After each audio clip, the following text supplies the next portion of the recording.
Given below two statement regarding to oogenesis। oogenesis किसमें होती है? फीमेल्स में होती है। ठीक, फीमेल्स में होती है। ये क्या होती है? मतलब oogenesis जो फीमेल में ऊनियां रहती हैं, मदर सेल होती हैं, उनसे फॉर्मेशन होता जाके है ओवम का। कैसे होता है? उसी के दो स्टेटमेंट है, उन्हीं को जानना है। पहला statement, the primary follicle get surrounded by more layer of granulosa sales.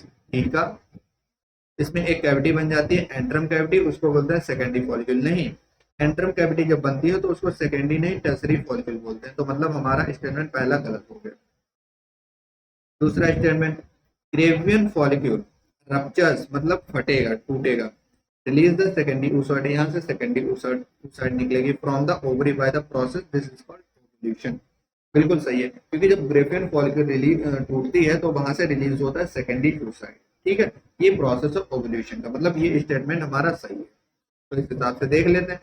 यहाँ डायग्राम में भी दिखाया गया है, ये हाँ फॉलिकल रप्चर हो रही है तब ओवम का रिलीज हो रहा हाँ है। हाँ, ये देखो ग्रेफियन फॉलिकल ये दे रखा है, ये सेकेंडरी oocyte निकला, ये ओवम का ही मतलब ये यहाँ पे ओवुलेशन दिखाया गया है। ठीक है, ये ग्रेफियन फॉलिकल दे रखा है, जब ये रप्चर करेगा तो इस तरीके से प्रोसेस देखने को और मिलेगा। ये टर्सरी फॉलिकल है हाँ, जो कि इसमें एंट्रम ये कैविटी है। एंट्रम कैविटी यहाँ पे देखने को मिल रही है, देखो एंट्रम कैविटी ये दे रखी है।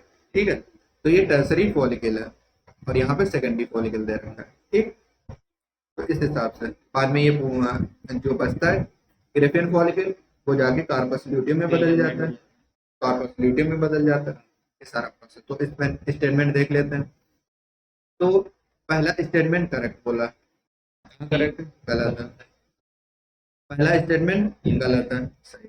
दूसरा स्टेटमेंट सही है, हमारा ऑप्शन दूसरा हो जाएगा। इसमें दोनों करेक्ट कर दिए, इसमें दोनों गलत कर दिए, तो ये दोनों तो गलत होगा, तो हमारा ऑप्शन दूसरा